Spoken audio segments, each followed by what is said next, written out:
All right, everyone. This is Viva on the street of sorts, although it's going to be Viva by the pond. I used to do the law updates ice fishing in Canada, and now I'm going to have to do the law updates fishing in Florida. And today's update is on Tamara Lich and what I say is malicious prosecution, because if this is not malicious prosecution of Tamara Lich, there is no such thing as malicious prosecution anymore. Tamara Lich, for those of you who don't know, who haven't been following me since the Ottawa protests, when I went down and documented for 13 days the Ottawa protests, because I didn't believe the lies that I was being told by the media. It was a racist, extremist, violent protest, and I'm like, I've got people on the ground telling me these are all lies. I had to go down and live stream it for the world to see. If it was a racist, extremist, whatever protest, people would have seen it in real time. I live streamed, I think it's 13 days at least. There was nothing extremist, there was nothing violent about that protest. Didn't prevent Justin Trudeau from invoking the Emergencies Act to violently suppress, violently subdue that peaceful protest. Okay, so Justin Trudeau invokes the Emergencies Act to violently suppress that protest and subsequently arrest a number of prominent figures for that protest, one of whom was Tamara Lich, a Métis woman from Medicine Hat, Alberta. Why do I mention a Métis woman? The gender actually is less relevant than the Métis heritage. We'll get to it in a second.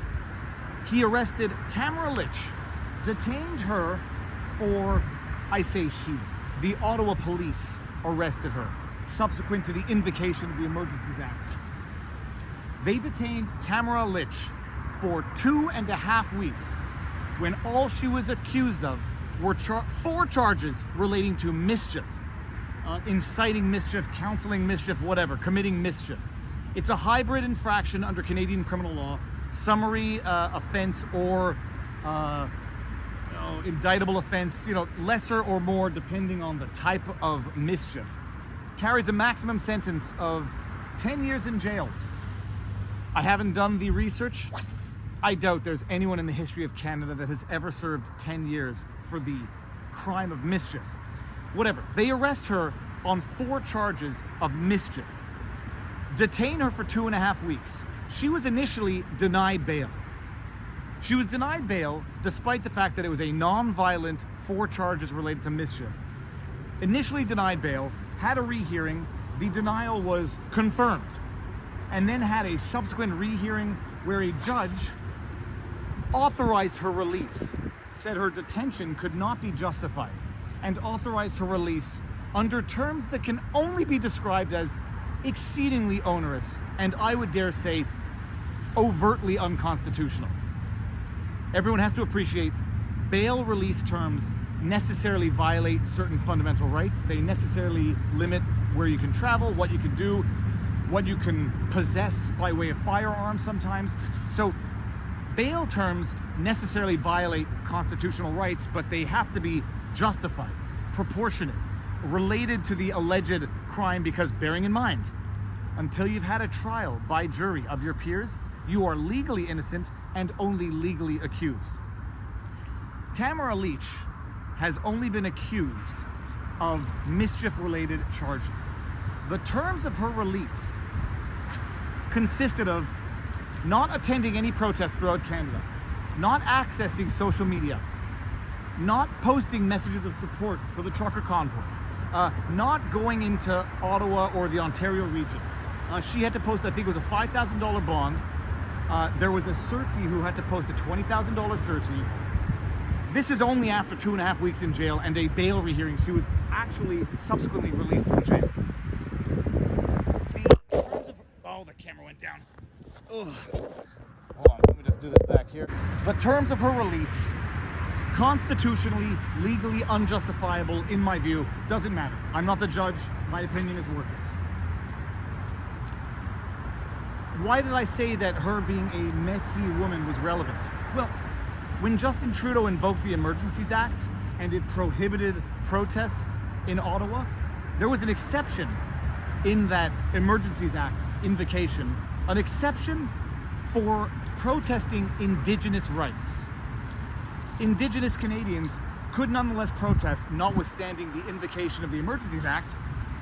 And during Tamara Lich's second or third bail, the one where she got ultimately released, they raised the argument that she's a Métis woman, to say that perhaps she should have been included in the exemption that Justin Trudeau so wisely and so sagely, like a benevolent tyrant, included in his invocation of the Emergencies Act. And the judge said, yes, she's a Métis woman. Métis is half Indigenous, half European. Interesting legal questions in Canada as to the rights that Métis Canadians benefit from or do not benefit from under the Indian Act, which is what it's called in Canada. Regardless, the judge said she's a Métis woman, but she wasn't protesting Métis issues. Therefore, the exemption provided for in Justin Trudeau's Emergencies Act invocation doesn't apply. Fine. But nonetheless, the judge let her out with terms of release that I think are exceedingly onerous. The Justice Center for Constitutional Freedoms, at some point in the future, announced that they were going to bestow on Tamara Lich the George Jonas Freedom Award. George Jonas was a Jewish-Hungarian immigrant who immigrated to Canada and fought for constitutional rights and freedom. And the Justice Center for Constitutional Freedoms, which is a legal center that offers legal aid, obviously related around constitutional freedoms, decided they were going to bestow this award on Tamara Lich. Tamara Lich announced that she was going to accept the award, and the Crown moved to put her back in jail, arguing that her announcement that she would accept the George Jonas Freedom Award bestowed to her by the Justice Center for Constitutional Freedoms qualified as a breach of her bail release terms. That it qualified as some form of encouragement of protest, which she was not allowed to do under her terms of release. They sought to re-imprison her on the basis of that alleged breach. Re-imprison her a second time after her 2.5 weeks in prison upon her first arrest. They moved the court to re-imprison her on the basis that that constituted a breach of her bail terms. At the same time, her defense team moved to have her terms of bail modified so that she could attend the award ceremony that the Justice Center for Constitutional Freedoms was putting on to award her this award. The Crown Prosecutor, Karimjee, moved to have her imprisoned a second time on the basis that her announcement of accepting the award was a breach of her terms of bail. That in and of itself, in my humble view, as a Canadian attorney with a mild understanding of constitutional law, is malicious prosecution on its own. But wait, there's more. The judge said on that rehearing and motion to rearrest or move to have her re-imprisoned, he said no, she can, the convoy's over, the protest is long gone, she can accept this award and it doesn't qualify as a breach of her bail terms. No go. And then she was released with nonetheless exceedingly onerous terms of release, in my humble view. She attended the JCCF event, accepted the award, gave an impassioned speech, one that everyone should watch. And then she took a photograph with an individual named Tom Marazzo. And I forgot to mention, one of the other terms of her release was that she could not communicate or correspond directly or indirectly with any number of people in the absence of counsel. And one of those people was Tom Marazzo. The concern being that Tamara Lich, upon her release from jail, was going to immediately coordinate, strategize, plan with all of these other bad players who were organizing this Ottawa protest, and they're going to start another one. So she was prohibited from communicating directly or indirectly with any number of people who were on the list, one of which was Tom Marazzo, who also attended the event and was sitting at the same table as Tamara Lich at that event. After she accepted her award, gave a speech, she came down, she shook some hands, and she shook the hand of Tom Marazzo and took a picture with him. Someone posted that picture that she took with her, Tom Marazzo, and a number of other people, and posted it to social media.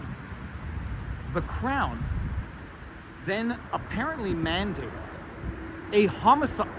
two homicide detectives, at the very least one, if not two, to look into whether or not that picture that Tamara Lich took with Tom Marazzo at the event qualified as a breach of her bail terms. A picture with Tom Marazzo, unbeknownst to the prosecutor and the homicide detective, it was not in the absence of counsel. As per the terms of her release, counsel was actually just outside of that photograph, but not seen in the photograph. But the homicide detective conducts an investigation, looks into the situation, and determines that there was a breach of the bail conditions. That her photograph with Tom Marazzo at the event that the JCCF put on to commemorate her and bestow on her the George Jonas Award for Freedom qualified as a breach of the terms. The Crown Prosecutor Karimji then enhanced the warrant that the homicide detective had issued for Tamara Lich, enhanced the warrant for her arrest to a Canada-wide warrant. For those of you who don't know what a Canada-wide warrant is, it's a Canada-wide warrant that is typically reserved for the rather serious offenses of, murder, drug dealing, other bad stuff. It's reserved for the worst of the worst. Tamara Lich had been in Medicine Hat, where she's from, the entire time, was easily findable, and was cooperating, as she has been throughout this entire thing. The homicide detective mandated to look into this as to whether or not Tamara Lich had violated her terms of bail, determined that she had, issued a warrant for her arrest, and it would seem that the Crown Prosecutor enhanced the warrant for her arrest for allegedly, they called it non-compliance with bail terms. Enhanced it to a Canada-wide warrant. She was arrested in Medicine Hat, detained for 6 days in Medicine Hat, before the Crown brought her back to Ottawa with 2 homicide detectives, and have had her detained in Ottawa since. It's now 3 days going on 4. That's the backdrop of this.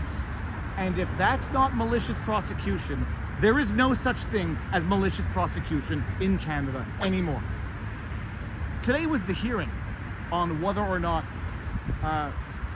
she allegedly breached her bail terms. And the only evidence that the Crown submitted, or the only new evidence, allegedly was text messages or SMS messages that were on the phones of 2 people involved in the convoy, one of whom doesn't matter who he was, and Tamara Lich. And apparently this was not even new evidence. This was evidence that had already been produced at previous bail hearings about, I wouldn't even call it coordinating, a text message that Tamara Lich got from another individual saying something about people intending to cause traffic or blockade Ottawa. Old evidence. The only new evidence? The picture of Tamara Lich with Tom Marazzo at the JCCF event, and a 5-second video of Tamara Lich shaking Tom Marazzo's hand after the event. And the Crown wants to have Tamara Lich locked up as a result of these alleged breach of terms of the bail. The Crown called the homicide detective to testify, and the homicide, I'm reiterating homicide detective, because they are literally treating Tamara Lich's alleged breach of her bail conditions, which consisted of a photograph with Tom Marazzo at an event where counsel was present, and a 5-second video where she shook his hand. They're literally treating this like murder. They're treating this like a federal crime of the highest order, to mandate a homicide detective to look into it, to read a report, and then to ultimately issue a warrant, which was enhanced to a Canada-wide warrant by an overtly zealous Crown Prosecutor, Karimji, who if he's not guilty of malicious prosecution, nobody ever is. And the evidence consisted of that. The defense during the hearing, after the Crown presented all of its evidence, which was the homicide detective testifying that, yeah, I saw the 36-minute video of Tamara Lich's speech at the event, and I saw the 5 seconds where she shook Tom Marazzo's hand, and there's a photograph of her with Tom Marazzo, and under the terms of her release, she wasn't supposed to communicate with anyone on that list, and she did by shaking hands with and appearing in a picture with Tom Marazzo. That was the Crown's evidence to deprive someone of their freedom on an alleged breach. And I say alleged, by the way, because under the terms of her bail, she was not to communicate directly or indirectly with Tom Marazzo in the absence of counsel. Counsel was present at the JCCF gala because Tamara Lich's counsel is the JCCF, attorneys mandated by the JCCF. Counsel was present just out of the picture. It was not clear that the homicide detective knew this. The Crown presents its meager evidence to argue for depriving Tamara Lich of yet more of her God-given freedom. 2.5 weeks initially, and then now 9 days plus, because she's still detained. The defense comes in and presents the surety, the individual who put up $20,000 to guarantee that Tamara Lich would be compliant with her bail terms. And they want to show that, you know, the surety wasn't aware of what Tamara Lich was doing, is of good faith, and was not, you know, was not trying to defy the order herself. Highlighted the fact that the surety, for the surety, $20,000 is a lot. And the Crown, in cross-examining the surety, asked the surety how much she was worth. And the surety said about $300,000. As if that's, you know, as if that's to minimize what $20,000 means to someone whose net worth might be $300,000, and that net worth includes RSPs, you know, retired savings plans, etc. The Crown wanted to show that, you know, she's worth $300,000, and why would she not be comfortable putting up more by way of surety? Because the Crown was asking the surety to put up even more than $20,000. It's absurd. It would be funny if it weren't so tragic. It would be funny if our Prime Minister hadn't turned Canada into a North Korea-style fascist dictatorship, where his prosecutorial force has been weaponized, where the court system has been weaponized. It would be funny if it weren't so tragic. But the worst part about it was, after the Crown had presented its evidence, defense presented its evidence, Crown had re-examined the surety, asked her, you know, you're worth $300,000. Why wouldn't you put up $37,000? She's like, well, I had to borrow money from my parents in order to put up the surety. And then the Crown's like, whoa, hold on one second. This was supposed to be your money.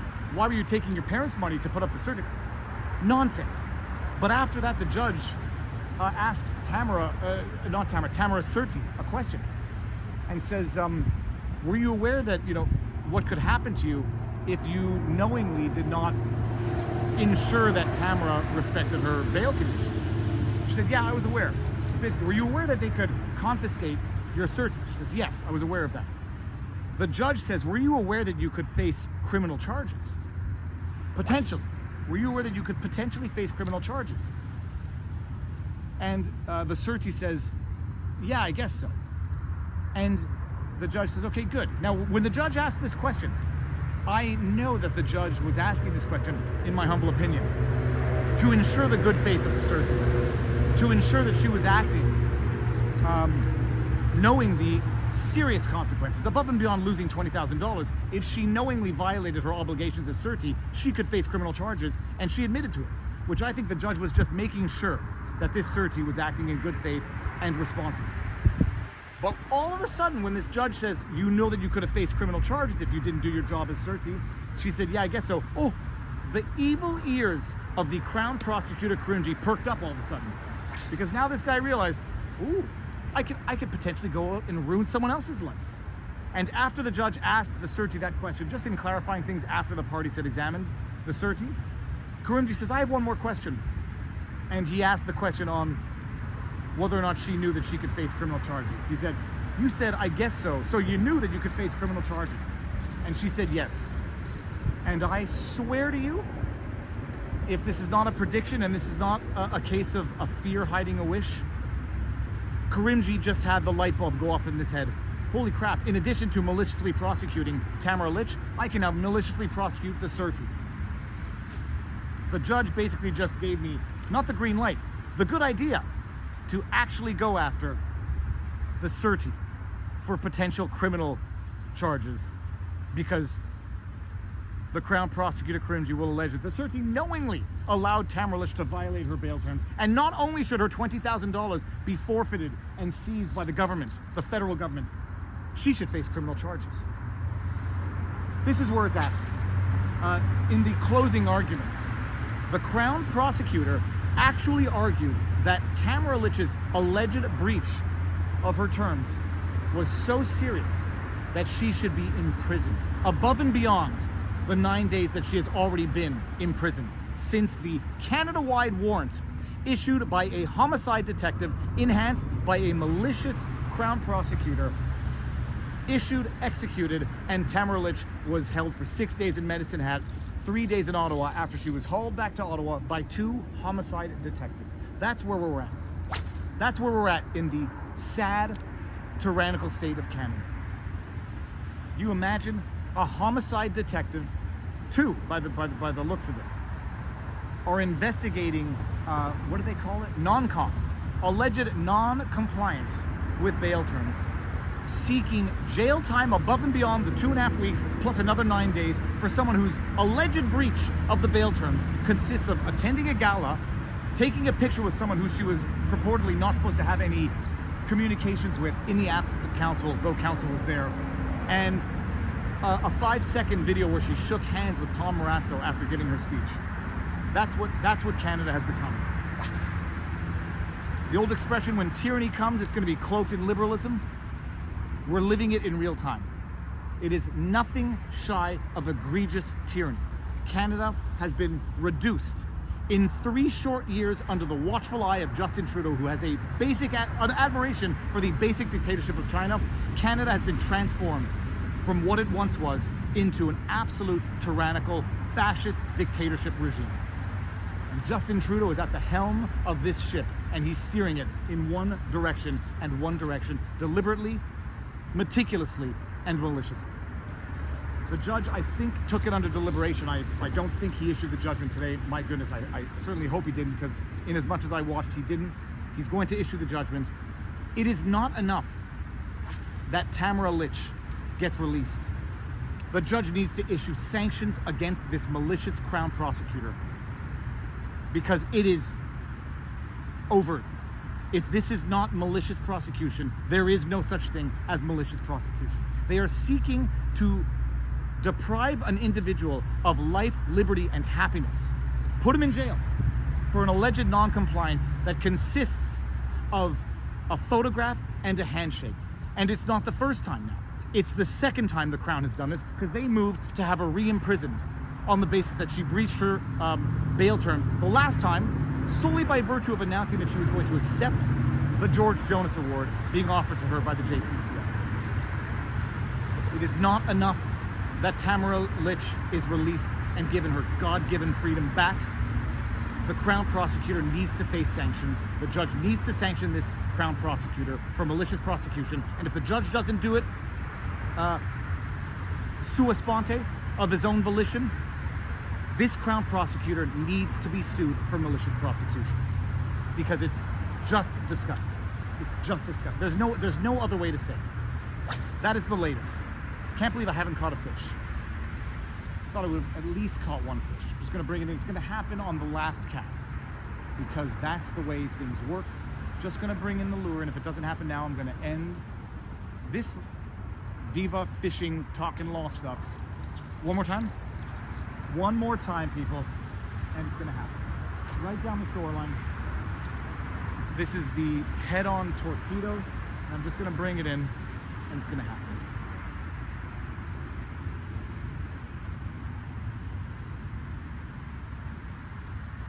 It's not happening.